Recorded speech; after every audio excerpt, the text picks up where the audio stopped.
когда вы думаете, что деньги поможет делать вам бизнес, вы ограничиваете себе. Самый главный ресурс. И не технология, не офис, не оборудование. Я вам скажу, самый главный ресурс какой. Владея этим ресурсом, вы имеете доступ ко всем. Откуда это понял? Я начал очень долго изучать жизнь многих миллионеров, миллиардеров. О, долго. Если вы посмотрите судьбу многих миллионеров, миллиардеров, они изначально не были богатыми. Так же. Потом я начал изучать жизнь святые люди. То есть просветленные люди, духовно просветленные люди. Потом я начал изучать социальные лидеры. Махатма Ганди и так далее, Нельсон и так далее, Нельсон Мандела и так далее. Потом начал изучать мастера восточных единоборств. Брюс Ли, основатель кувшинка карате и так далее. Ип Ман и так далее. И везде я нашел одну очень странную вещь. Везде одинаково, у них у всех была одна вещь. Чингисхан, Сталин, Черчилль.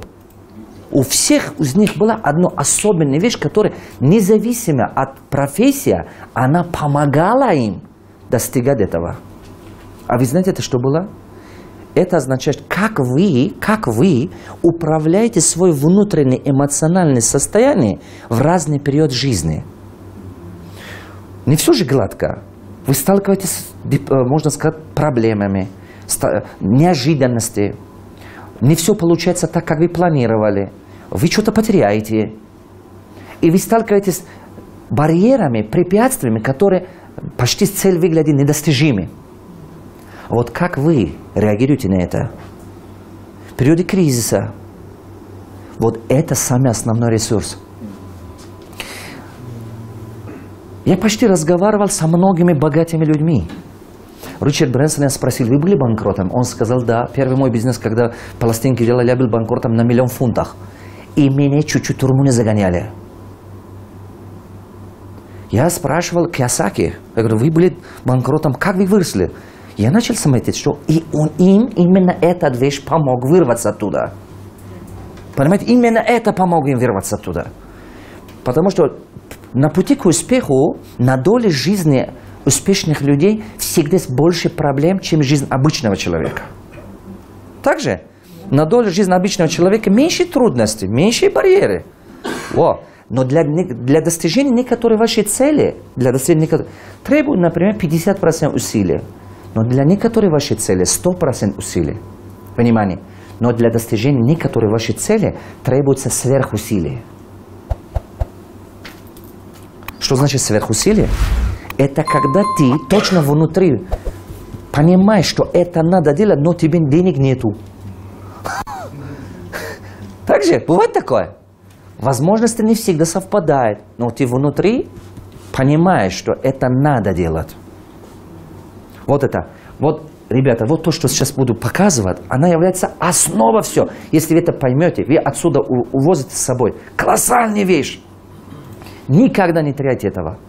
Потому что это единственная вещь, которая вам будет везде помогать. Везде помогать.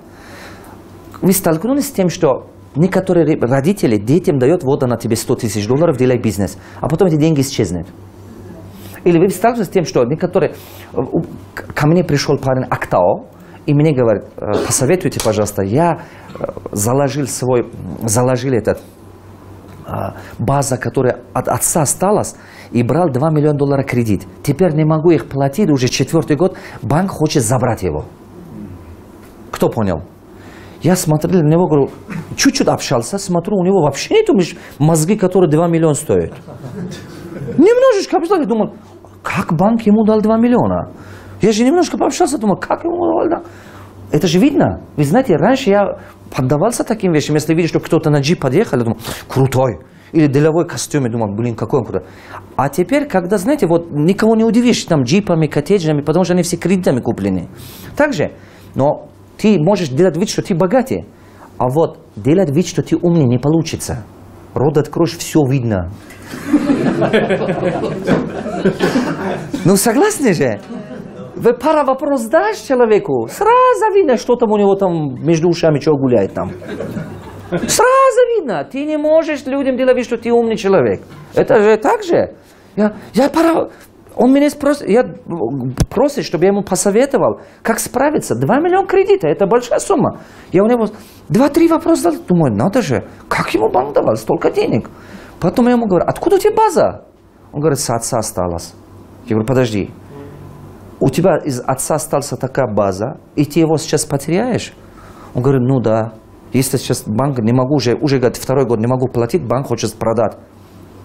Я спрашиваю, сколько лет твой отец работал, чтобы оставить тебе эту базу? Значит, ответ какой был? 44 или 46 лет, вот так был. Но больше 40 были, это точно. Он со времен Советского Союза там работал, потом его приватизировал, все это делал, работал, и чтобы сыну оставил. И сын, потом я ему сказал, ты успел за 4 года все, да, выкинуть. Что я этим хочу сказать? Если человеку даже все ресурсы отдашь, но у него не будет вот это внутреннее состояние, которое я вам говорил, он все потеряет. Правую руку поднимем, повторим за мной. Бесполезно сажать пустую семечку, много работать. Урожая все равно не будет. Видели, иногда бывают пустые семечки? Видели, да? На него трудиться бесполезно. Сколько бы ни работаешь, все равно ничего не получишь. Это что означает? Это означает, что если ты внутри стал пустым, бесполезно ходить на работу. Бесполезно кредит брать. Бесполезно бизнес открыть. Бесполезно. Самый главный ресурс – это твой внутреннее состояние. Как ты управляешь вот это в твоем эмоциональном состоянии. И самое главное – трудный период жизни. Везде я нашел одну очень странную вещь. Везде одинаково, у них у всех была одна вещь.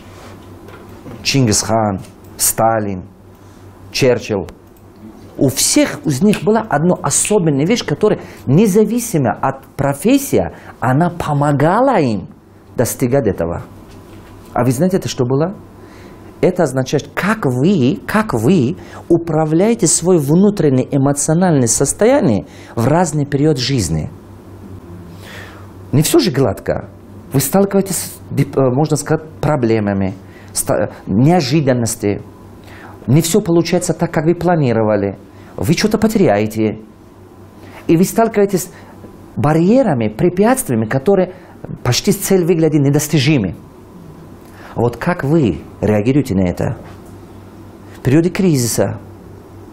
Вот это самый основной ресурс. Бесполезно ходить на работу. Бесполезно кредит брать. Бесполезно бизнес открыть. Бесполезно. Самый главный ресурс – это твой внутреннее состояние. Как ты управляешь вот это в твоем эмоциональном состоянии. И самое главное – трудный период жизни.